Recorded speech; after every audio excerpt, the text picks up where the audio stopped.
We may offer we may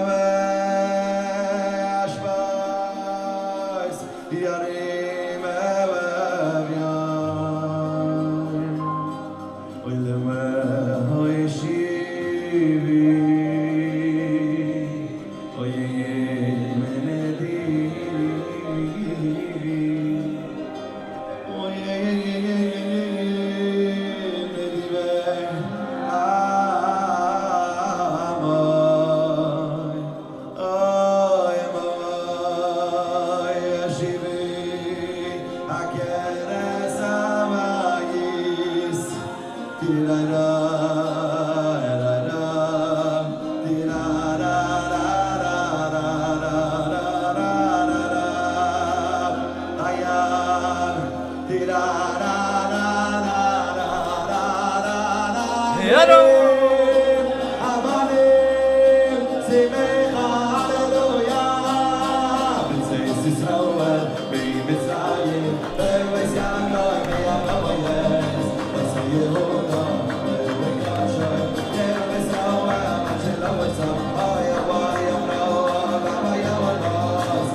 Shavua Tov, good vach.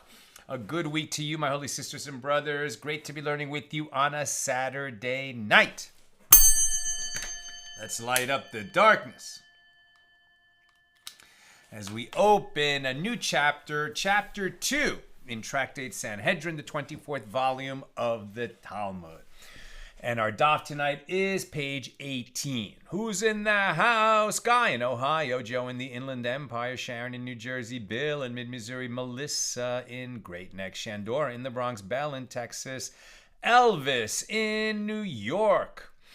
And why does YouTube do that? I have to reload it in order to see the comments so I can welcome Frank in San Pedro, Franco in Trieste, Ella in Southern California, Alan in New York City, Spencer in Connecticut, where it's 22 degrees. Wow. Fireplace weather.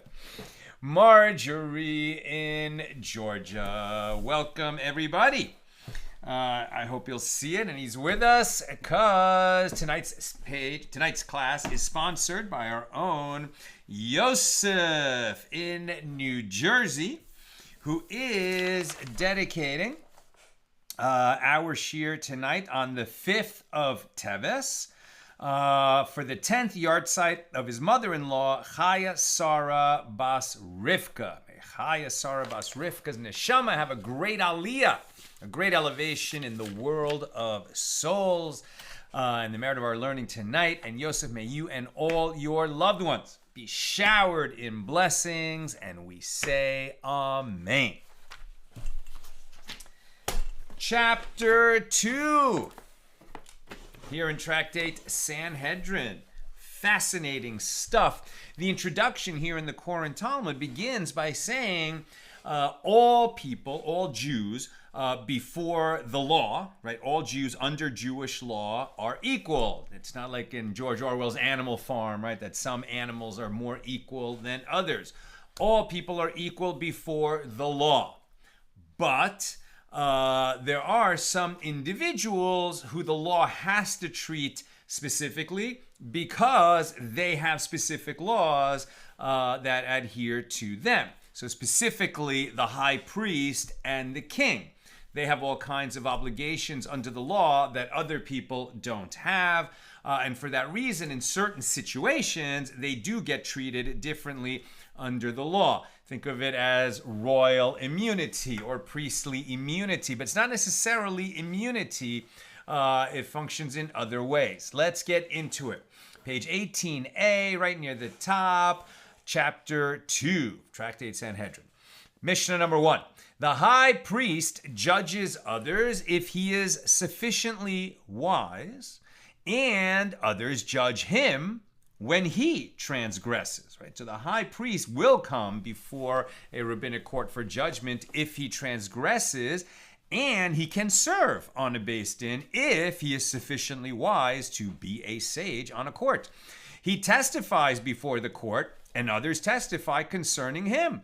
He performs halitza with his brother's widow, and his brother performs halitza with his wife, and his brother consummates levirate marriage with his wife, but he, the high priest, does not consummate levirate marriage with his brother's widow because it is prohibited for him to marry a widow. So reminder, levirate marriage, in Hebrew, yibum, if a man dies and leaves no children, a married man dies and leaves no children, but he leaves a widow and a brother, so then the brother and the widow have an obligation to perform yibum. They should have sexual relations and get married, and then their first child will be considered the heir of the man who died without children. However, they're not obligated to do this. It's a mitzvah to do this. If they choose not to do it, then they have an alternative, which is halitza. They have to do one or the other, either yibum or halitza. And halitza is just a ritual where they opt out of performing yibum. And then having performed that ritual, she's free to go and marry whoever she wants. So the priest, as we see, the Kohen Gadol, the high priest, he can sit on a beis din, and he can be judged by a beis din. He testifies in a court and has others testify about him. This is going to be distinguished from a king. He performs halitza with his brother's widow, right? He cannot perform yibum with his brother's widow, but he can perform halitza, and which is a little bit surprising. You might have thought where yibum is not possible, maybe halitza is not required, but indeed it is. And his brother can perform yibum with his wife, but the Kohen Gadol cannot perform yibum with the brother's widow because a high priest cannot marry a widow. If a relative of the high priest dies, he does not follow the bier, B-I-E-R, carrying the corpse, since it is prohibited for the high priest to become ritually impure, tameh, even for immediate relatives. We learned that in Leviticus 21:11. So rather, once the members of the funeral procession are concealed from sight by turning onto another street, he is revealed on the street they departed. And when they are revealed, then he is concealed. And in this way, he goes out with them until the entrance of the gate of the city, from where they would take out the corpse to be buried. He doesn't go outside the gate of the city, since the dead were not buried in Jerusalem. This is the statement of Rabbi Meir. Rabbi Yehuda says he does not emerge from the temple at all for the burial of his relatives, as it is stated, and from the temple he shall not emerge, and will not desecrate the temple of his God, for the separateness of the oil of the anointment of his God is on him. Right, so this is special requirement for a Kohen Gadol, that even if his mother or father dies, he can't attend the funeral. He cannot become tameh by entering the cemetery or having any contact with the dead or walking over a grave, etc. Even though this is emotionally difficult for him, but that is a requirement of the high priest of the nation. The Mishna continues, and when he, the high priest, consoles others in their mourning, in their grief, when they return from the burial, the way of all the people is that they pass by one another, and the mourners stand in a line, and they are consoled, right? People walk by the mourners and console them. And the appointed person stands in the middle between the high priest and the people. And when he is consoled by others in his mourning, all the people say to him, "We are your atonement." And he says to them, "May you be blessed from heaven." And when they comfort him with the first meal after the burial of one of his relatives, all the people recline on the ground as if they are taking on mourning themselves. And he reclines on the bench out of respect for his status as a high priest. The Mishnah continues enumerating the laws pertaining to the king in similar matters. So as opposed to a high priest, the king does not judge others as a member of a court, and others do not judge him. He does not testify, and others do not testify concerning him. He does not perform halitza with his brother's widow, and his brother does not perform halitza with his wife.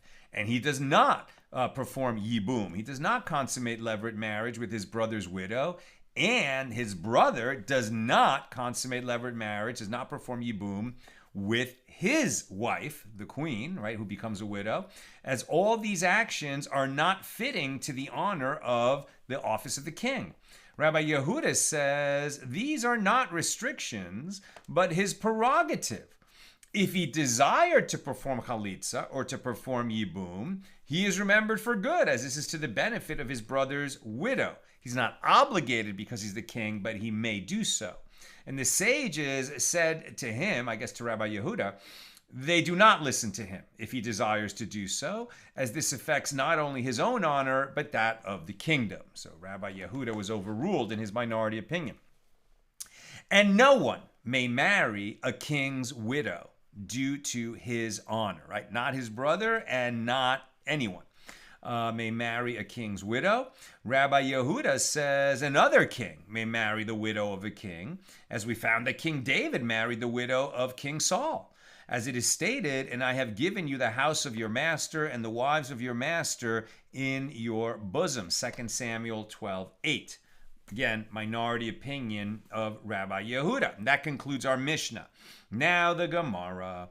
The Mishnah teaches that the high priest judges others as a member of a court. So the Gemara asks, isn't that obvious? Why would one think that a Kohen Gadol, that the high priest, would be unfit to serve as a judge? And the Gemara answers, it was necessary for the Mishnah to mention, it was necessary for the Mishnah to mention the latter clause, and others judge him, right? So really what the Mishnah was getting at is that he may be judged by others, and this is in distinction to the king. And once it was saying that he may be judged, just to parallel the language, it says he may judge others. And that's the Gemara's first explanation. But now the Gemara objects. This is also obvious. If others do not judge him, how can he judge others? Right? So there's it's a popular saying, right? Judge not lest ye be judged. This is the reverse, right? In other words, in order to become a judge, you have to be subject to the judgment of others. But isn't it written, gather yourselves together, yea, gather together, hit kosheshu vakoshu, Zephaniah 2:1. And Reish Lakish says, this verse teaches a moral principle. Adorn yourself first, kashet yourself first, and then adorn others. I.e., one who is not subject to judgment may not judge others, right? You could also use the same saying from Zephaniah to teach, clean your own house before you point out the mess in somebody else's home. Now, rather, neither law concerning the high priest is a novelty. But, so now the Gemara is explaining why, since we could have easily derived from other places that a Kohen Gadol can both serve as a judge and be judged by a rabbinic court. So why, since we learned that elsewhere, why does it need to be stated here? So says the Gemara, rather, neither halakha concerning the Kohen Gadol is a novelty, but since the Tan of our Mishnah wants to teach that the king does not judge others and others do not judge him, he also taught that the high priest judges others and others judge him. And if you wish, say instead that this teaches us the law as it is taught in a baraisa, the following: a high priest who killed a person intentionally is killed. In other words, if a Kohen Gadol commits murder, he will be executed. If a Kohen Gadol killed unintentionally, but negligently, he is exiled to the Ir Miklat, the city of refuge. And he transgresses a positive mitzvah and a prohibition, and he is like an ordinary person concerning all of these laws. Right, so in other words, a Kohen Gadol, like any other Jew, if an act of negligence that doesn't amount to criminal murder, but is also more than just a simple accident. So he goes to the city of refuge like any other manslaughterer. But once he gets there, there is an important difference between him and any other Jew, as we shall see.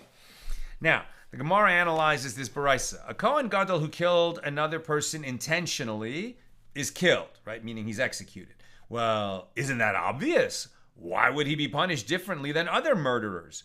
It was necessary for it to mention, we say this because it was necessary to mention the latter clause, that if he killed unintentionally, he is exiled. So it taught the related case with it. But the Gemara says, well, this also is obvious. And the Gemara responds, it was necessary for the Baraisa to state the latter clause, lest it enter your mind to say, since it is written about one who kills unintentionally and is exiled to a city of refuge, in Numbers 35:25, quote, and he should dwell in it until the death of the high priest, right? The manslaughterer who is exiled to a city of refuge, how long must he remain in the city of refuge? Until the current Kohen Gadol, until the current high priest dies. Could be 1 year, could be 50 years. He doesn't know. That's the nature of being exiled to a city of refuge if you commit manslaughter.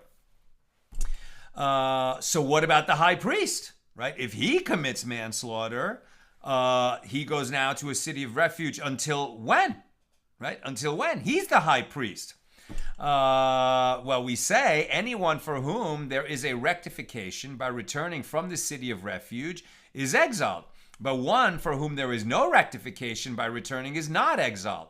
And the high priest has no such rectification, as we learned in a Mishna, tractate Makos 11b. Now we're on page 18b of our tractate. So with regard to one who kills a high priest, or a high priest who killed a person, he never departs from the city of refuge. So we're talking about manslaughter here. So if somebody negligently kills a high priest, he can go to the city of refuge, but he never leaves. And if a high priest commits negligent, homicide, a manslaughter, he goes to the city of refuge and he never leaves.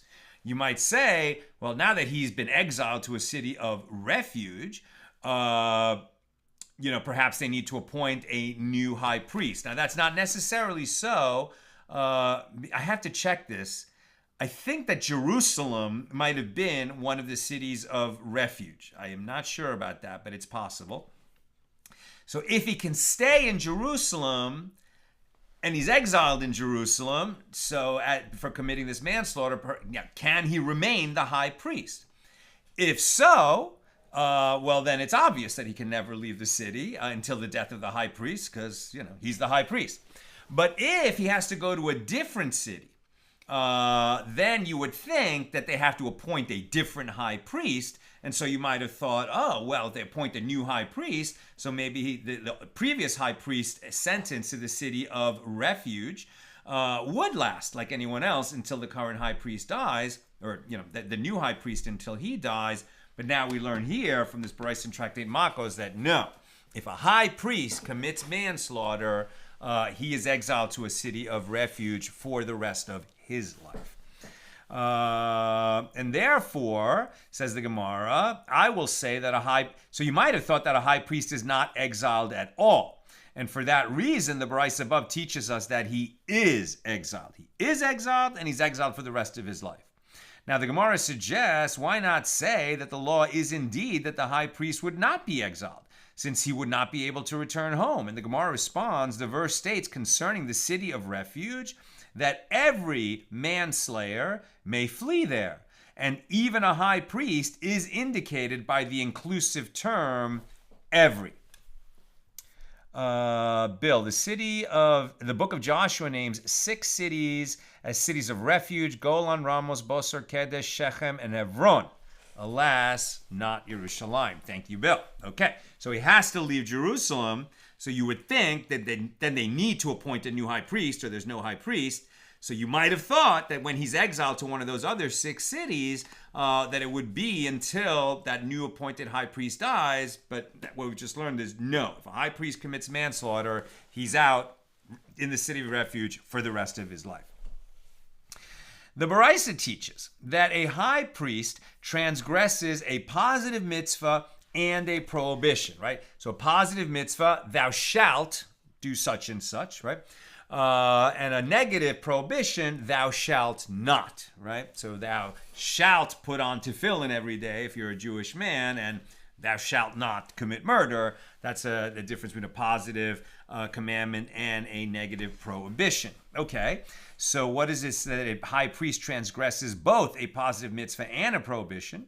The Gemara understands the Baraisa as an independent statement asserting that the high priest must transgress a positive mitzvah and a prohibition, and asks, is it not possible that he doesn't transgress a positive mitzvah and a prohibition? In other words, must the high priest transgress a positive mitzvah and a prohibition? And the Gemara responds, this is what the Baraisa is saying. This is not an independent statement asserting that the high priest must transgress a positive mitzvah and a prohibition.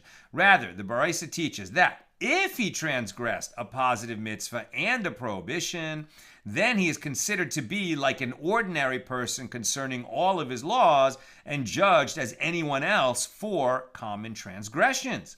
So the Gemara asks, well, isn't that obvious? And the Gemara responds, no, it's not obvious, as it could enter your mind to say that since we learned in the Mishna, the court judges cases involving an entire tribe that sinned, or a false prophet, or a high priest, only on the basis of the Great Sanhedrin, a court of 71 judges. And since Rav Ada bar Ahava says that the phrase, every great matter they shall bring unto you, refers to the matters of a great person, i.e. the high priest, who is judged in a court of 71, therefore, one might say that this means all the matters of a great person, including non-capital transgressions, would have to be judged by the Great Sanhedrin. In other words, even if it was just a normal matter, you might have thought that since it involves the high priest, we have to take it to the Great Sanhedrin. Answer, no. It's only when the high priest needs to be judged in certain kinds of more elevated matters that we would bring him before the Great Sanhedrin. Therefore, the Baraisa teaches us that for non-capital transgressions, he is treated like an ordinary person and judged even by a court of 3. But for a murder case, even for an unintentional murder case, they would go to the Great Sanhedrin. Now, the Gemara suggests, for a high priest. Now, the Gemara suggests, but why not say that indeed the law is that all cases involving the high priest must be adjudicated by a court of 71? Why not say that? The Gemara answers, is it written the matters of a great person? No. What is written is every great matter, meaning actually a great matter, one involving a capital transgression, not only one that is related to a great person. New subject. The Mishna teaches that the high priest testifies before the court and others testify concerning him, right? He can give witness testimony and others can testify about him. And the Gemara expresses surprise. He testifies? But isn't it taught in a Baraisa that in the verse, Deuteronomy 22 verse 1, you shall not see your brother's ox or his sheep wandering and ignore them, you shall return them to your brother.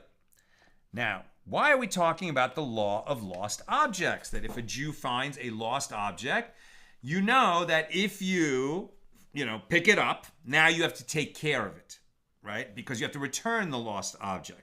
So that means that if you find a lost object, you're going to have to announce that you found this thing, that if somebody can come and describe it specifically, you will return it to them. Now, if this is a sheep that you find, you're going to have to bring the sheep home and feed the sheep and take care of the sheep until its owner comes forward to collect it. That's the law of the lost object. Now, why are we talking about that here? Because certain people are exempt from, bringing the lost object home if taking care of it is going to be beneath their dignity, right? If a king sees a sheep in the street, he's not obligated to bring it home and care for the sheep personally. Though you might have thought, well, he could just appoint someone to do it. But he personally is not, obligated to do that because it's beneath the dignity of the king to take care of somebody else's lost sheep. and a few other people are in that category. Now, how does that relate to that the high priest does give eyewitness testimony in a court, and others can testify about him? Let us see. So we brought down this law, the law of the lost object, which includes this phrase, right? You shall not see your brother's ox or his sheep wandering and ignore them. You shall return them to your brother. So the phrase "and ignore them," as opposed to the more direct "do not ignore them," indicates that there are times when you do ignore lost items, and there are times when you do not ignore them. How so? So the Brisa answers, if the one who found the item was a priest, and the lost item is in the cemetery, where priests are prohibited from entering, or if he was an elderly person, and it is not in keeping with his dignity to tend to a lost item of that sort, this particular kind of lost item, it would not be, seemly for this older person to take care of it. Or if his work, which he would need to suspend in order to tend to and return the item, is of greater value than the lost item of the other person, so one might think that he must nonetheless return it. Therefore, with regard to those cases, it is stated, and ignore them. Since a distinguished individual may ignore a mitzvah that is incumbent on others, if it is not in keeping with his dignity, perhaps the high priest would be allowed to ignore the obligation to testify due to his honor.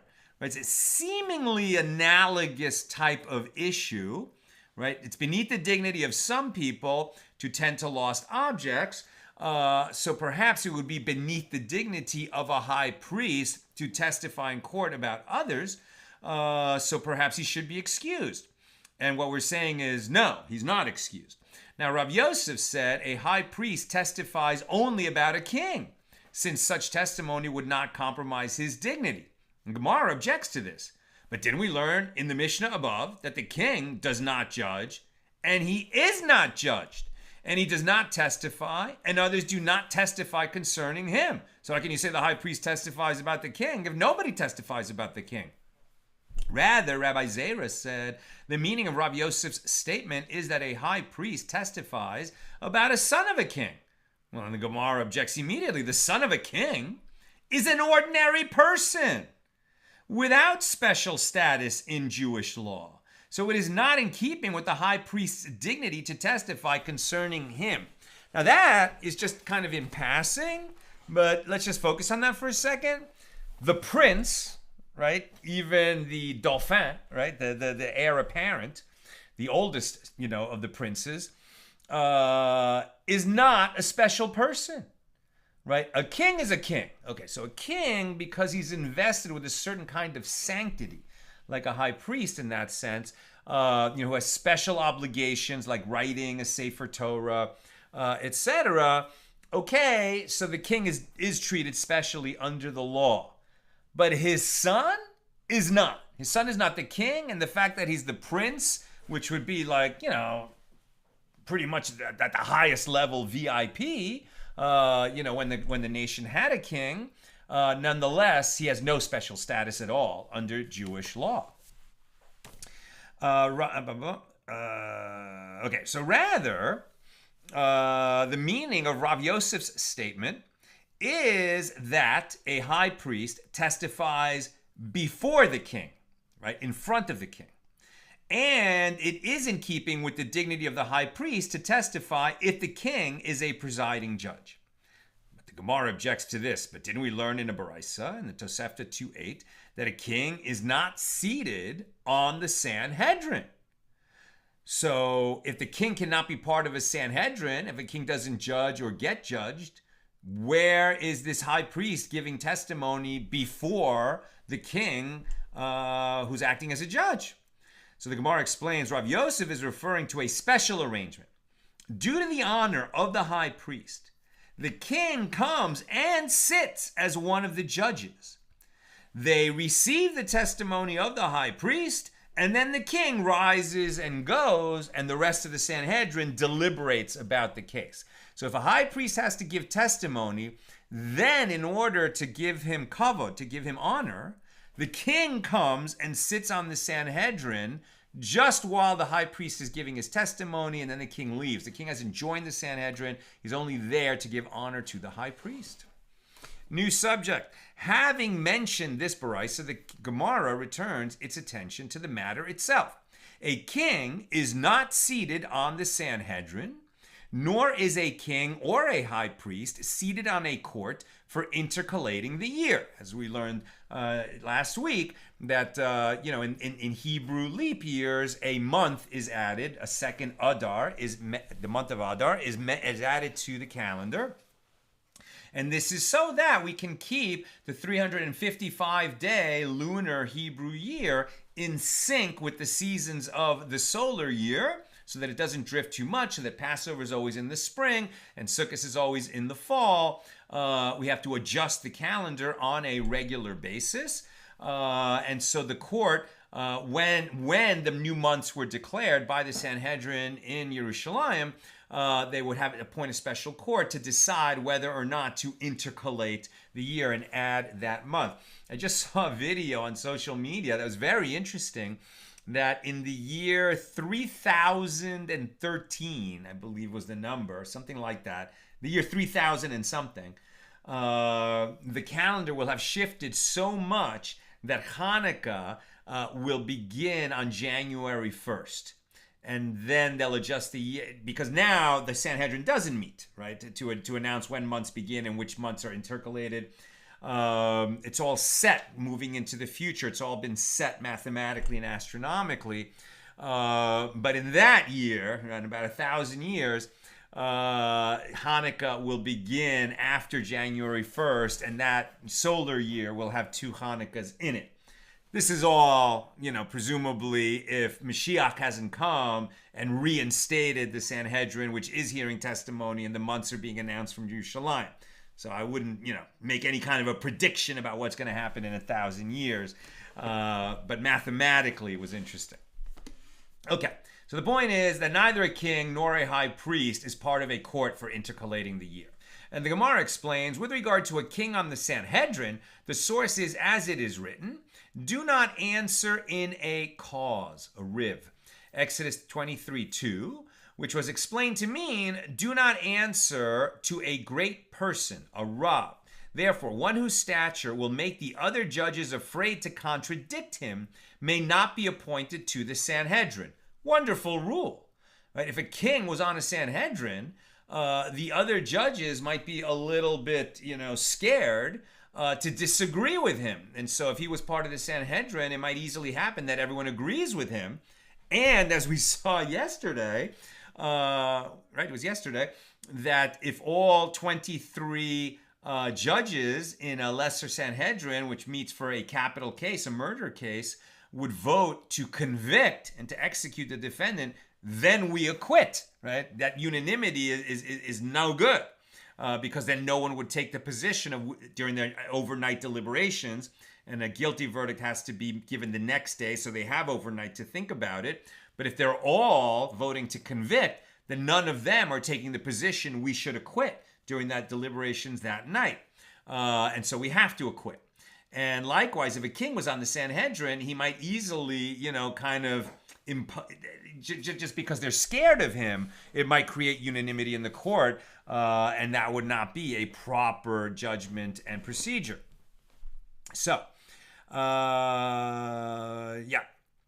And the Gemara continues its explanation of this baraisa. Nor is a king or a high priest seated on a court for intercalating the year. A king does not serve as a judge concerning this matter due to the sustenance of soldiers, meaning he's biased. Taxes were collected on a yearly basis while the soldiers were paid monthly. So the king had a vested interest in not adding a month to the calendar because it would cost him out of his pocket. And a high priest does not serve as a judge concerning this matter due to the cold. Again, he's biased. If a month is added to the calendar and the high priest must perform his Yom Kippur immersions, right, immersing in the mikvah, which is quite cold, and walk barefoot on the floor of the temple deeper into the cold autumn, he too will have a vested interest in not adding a month. He's just going to say, oh man, when When Yom Kippur comes late in the year, like October instead of September, it's really cold for me. So even subconsciously, he might be tempted to oppose adding that month. And because he has a vested interest, we don't want him to have that conflict of interest, so we don't let him serve on a beis din that is intercalating the year. Nina was sharing with me today a teaching of Rabbi Avigdor Miller. I mentioned yesterday she's a big fan, and so am I. And I can't even remember what the context was, but with regarding to today's Torah portion, when Yosef is reunited reveals himself to his brothers, and there was this idea. It was about when the brothers originally sold Joseph into slavery. Did they tell themselves, we can't have this annoying brother around who thinks he's better than us. Let's get rid of him, right? That's not what they told themselves.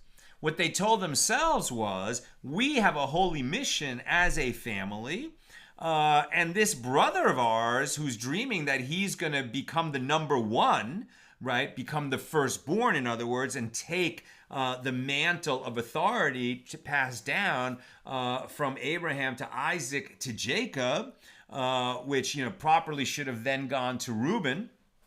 But Reuben lost that privilege because of the incident of his father's bed, and so ultimately Yehuda was sort of would become the firstborn in terms of the kingship would eventually be descended from him. But the other brothers were saying that this Joseph, maybe he's going to plot to kill us. In order so that he could, have that full authority. How is he going to step into the role of the firstborn? By getting rid of us, right? And so they justified selling him into slavery, or initially even wanting to kill him, because it was, consistent and necessary for the mission of the family. They were wrong. Of course they were wrong.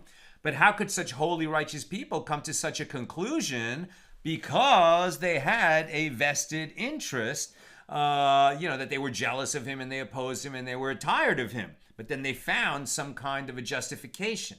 Not because they said, hey, let's find some justification because we just want to get rid of him. They really believed in the justification. And they were incredibly holy people who eventually did make an atonement for that. And that's why Yosef, allowed himself to be revealed. For many years, he didn't contact his father because he knew that when he revealed to his father that he was still alive, his father would also find out that his other sons sold Joseph into slavery. So Joseph didn't reveal that truth to his father until he could test his brothers in the incident in today's Torah portion, right, where he, arranged the exact same thing, where his brother Benjamin was treated with greater was given greater honor than the rest of the brothers at the table of this minister in Egypt. And then the setup with the silver goblet, where Benjamin was going to be enslaved in Egypt. And the brothers stepped forward and said, you can't do that. And Yehuda himself said, take me as a slave instead, but do not deprive our father of his youngest, Benjamin. And that's when Joseph knew that his brothers had made an atonement during those 22 years. And so he could reveal that. All of which is to say that even such righteous individuals, their thinking can be twisted when they have a conflict of interest.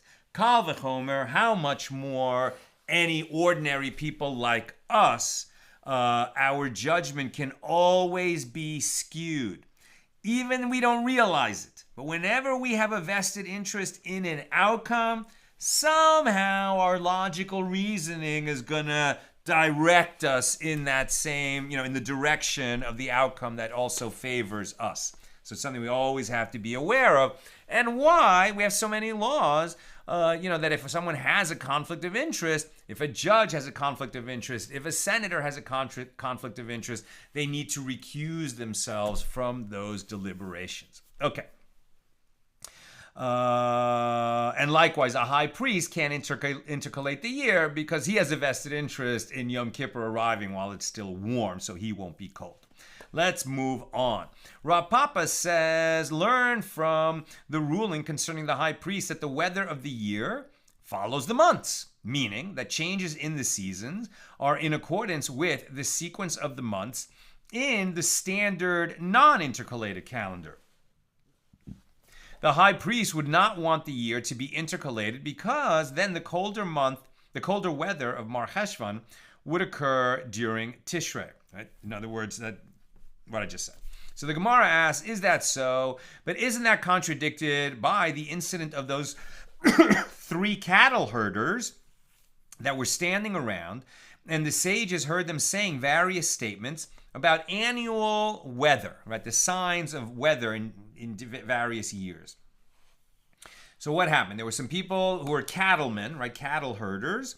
And right, by the way, today, right, Joseph's brothers say to Pharaoh, we are cattlemen, like our forefathers were, which was disgusting to the Egyptians and allowed the Jews to live a separate life in Egypt during the good years in Egypt, where they dwelt in Goshen before later they were enslaved.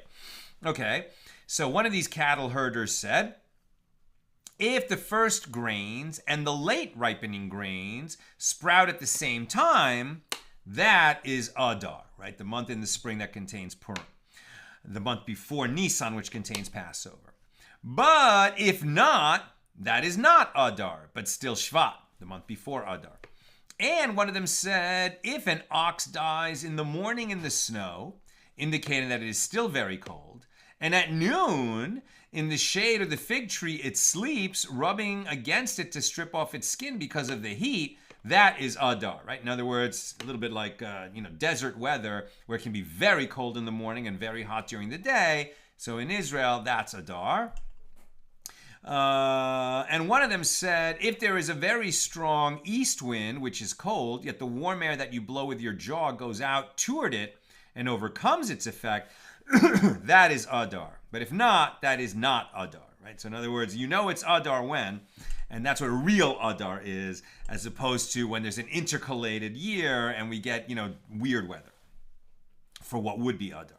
And since those signs had not yet come to pass, the sages intercalated the calendar that year. Now the Gemara rejects this. And can you understand that the sages relied on cattle herders to determine the law of the calendar? Rather, the sages relied on their own calculations, and those cattle herders were supported inasmuch as their statements were supported by the sages' independent conclusion. I'm almost done. Questions or comments, please get them in now. Now, the Mishna teaches that the high priest performs halitza with his brother's widow, and his brother performs halitza with his wife. But in any case, he does not perform yibum with his brother's wife, as I explained earlier, because he cannot marry a widow. And the Gemara comments, the Mishnah categorically teaches that the high priest does not perform yibum. And there is no difference whether his brother's wife was a widow from betrothal, and no difference whether she was a widow from marriage that had been consummated. Why is there a difference? You know that from betrothal, if a man and a woman are betrothed, not yet married, and they want to break off the betrothal, so he has to give her a get, a bill of divorce. So what's the difference between betrothal and regular and full marriage with respect to yibum? There is no difference for other people, but for a high priest, there is a difference. And the reason is because if a man is betrothed, let's say the high priest's brother was betrothed to a woman who had never been married before, i.e. a virgin, okay, and so he was betrothed to her, and then the high priest's brother died. So now what we're talking about is that the widow of his brother, she's still considered a widow because it was from betrothal, but they never married. They never consummated their union. So she is still a virgin. And we know about a high priest, right? Like a regular priest cannot marry a divorcee, but they can marry a widow. A high priest cannot marry a divorcee and cannot marry a widow. Why? Because he has a positive obligation, positive commandment to be married and to marry a virgin. Well, if his brother's wife was widowed from him from betrothal, so she's still a virgin. So you might have thought, well, okay, she was betrothed to the high priest's brother, but she's still a virgin, so maybe he can perform yibum with her. Answer, no, he cannot. Why? So granted, it is understood that the high priest does not perform yibum with a widow from marriage, since there is both a positive mitzvah, Leviticus 21:13, and he shall take a wife in her virginity, and there's also a prohibition, Leviticus 21:14, about the high priest, a widow or one divorced, or a halala or a zona, these shall he not take. These are all women who are prohibited to a high priest. He can only take a virgin. Now we're at the top of page 19a, and there is a principle that a positive mitzvah by itself does not override both a prohibition and a positive mitzvah. But as for the ruling that he does not consummate yibum with a widow from betrothal, why not? The positive mitzvah to perform yibum should come and override the prohibition, that he can't, he can't marry a widow, divorcee, halala, or zona. That's the prohibition. But he also has a positive mitzvah to take a wife in her virginity. And here he's not violating that because she's still a virgin. So why doesn't the positive mitzvah override the prohibition? Just like the positive mitzvah to save a life overrides the prohibition. For example, you shall not, operate an automobile on Shabbos, right? But to save a life, you certainly get in your car and drive to the hospital. So a positive mitzvah overrides a prohibition. Why doesn't this one? And the Gemara answers, interesting, the first act of intercourse that he would have with his brother's widow, where she was widowed from betrothal, so she's still a virgin. The first act of intercourse is prohibited by rabbinic decree, even though by Torah law it would be permitted, but it's prohibited by rabbinic decree due to the likelihood of a second act of intercourse. In other words, if he performed yibum only, right, they had sex once, and then he gave her a get, and then they were done, it might work. But since human nature is that once they've slept together once, they might do it again, even that same night, although the first act of intercourse would fulfill the positive mitzvah of consummating yibum, which would override the prohibition against a high priest engaging in intercourse with a widow, any further intercourse would not be in fulfillment of a mitzvah, since now they're just together, but it's not yibum anymore, and would not override the prohibition. Therefore, due to the possibility that the high priest and the Yavama, his brother's widow, would engage in a second act of intercourse, the sages, by rabbinic decree, stated that even the first act is forbidden. And the Gemara comments, this is also taught in a baraisa, if the high priest, or one who's Yavama, right, the widow from a man without children, is forbidden to him, went ahead and engaged in the first act of intercourse with her, he acquired her as a wife. But it is prohibited to retain that woman as a wife for a second act of intercourse. They would have to divorce at that point. This is only a case where she's prohibited to him for some other reason. Okay, that's where we'll leave off and take a few questions.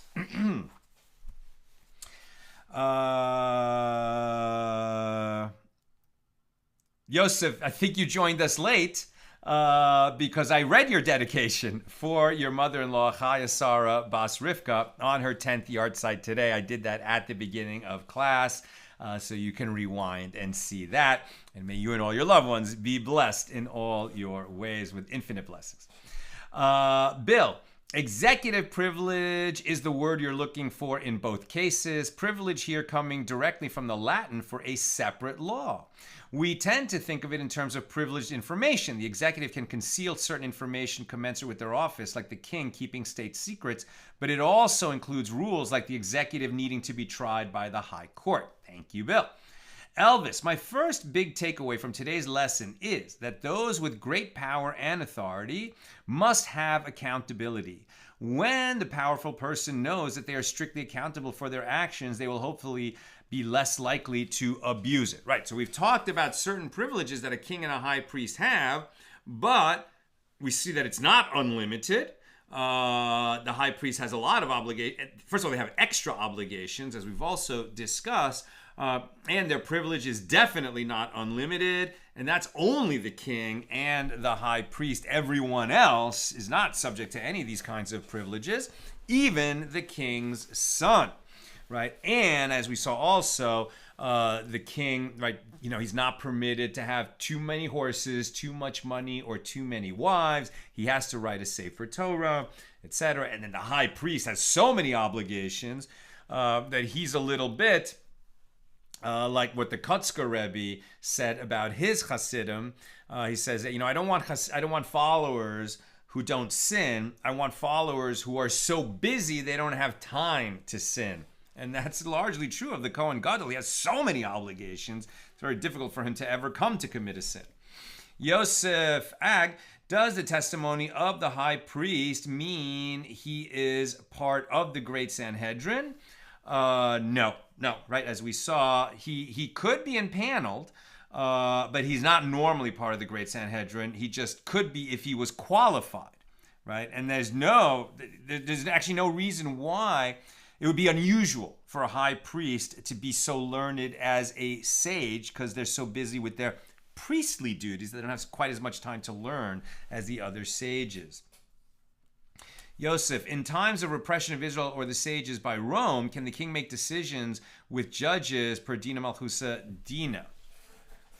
So Dina de Malchusa Dina means that the law of the land is the law, right? So meaning not Torah law.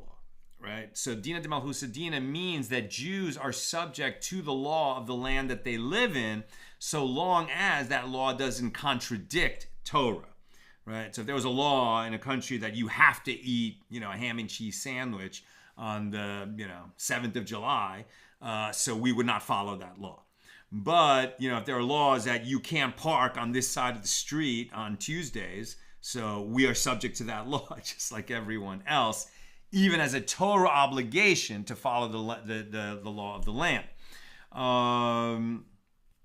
So make decisions with judges.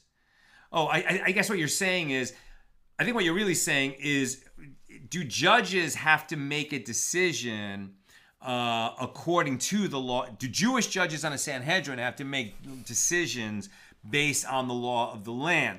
Well, basically, they're only coming together to give a ruling with respect to Torah law. If their ruling will contradict the law of the land, it can be a very dangerous situation, right?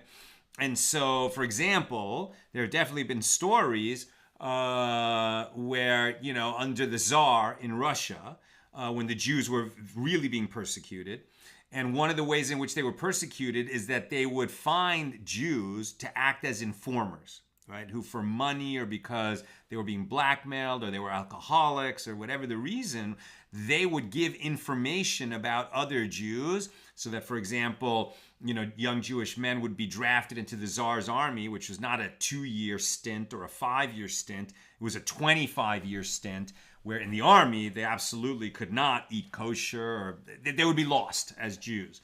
And so families would hide their sons from the Tsar's army, from the Cossacks, and then Jewish informers who would, reveal to the Tsar's army where these boys were hiding. That was a death penalty offense among the Jewish people, and they would sometimes execute these informers. Now, when you execute an informer who works for the Tsar's army, you are definitely violating Dina de Malchusa, right? The law of the Tsar's land, because his law contradicts Torah law. So they're not going to follow his law in that case. So again, we follow the law of the land unless it violates Torah law. And Elvis, my second big takeaway from tonight's lesson is the value of the separation of powers, where the king and the high priest and the Sanhedrin had different powers, with which each was bound to respect. In this way, we did not have too much power resting in one spot, which was the problem after the Hanukkah story, right? Because Matisyahu was a Kohen Gadol, right? Matisyahu ben Yochanan was a Kohen Gadol. There was a family of Kohanim. And after that war ended, they became the kings, the Hasmonean kings. So now you had Cohens, right, high priests, also serving as king. And it was a mistake, and it did concentrate too much power. Now, they were also subject to foreign rule, pretty quickly. I mean, they defeated in that civil war the Syrian Greeks who were trying to stop Torah from being taught. But pretty soon the Greeks were replaced by the Romans, and it was all subject to foreign rule, but it was nevertheless a mistake. And that's one of the theories of why we don't have a tractate. We have a tractate about Purim, right, with Megillah, but we don't have a tractate about Hanukkah, and we don't have Mishnayos. We don't have the Mishna of the laws of Hanukkah. And one idea is because they violated this principle that you're mentioning, Elvis. And Elvis finishes by saying the U.S. Constitution reflects these principles of the separation of powers and checks and balances, as well as limited power.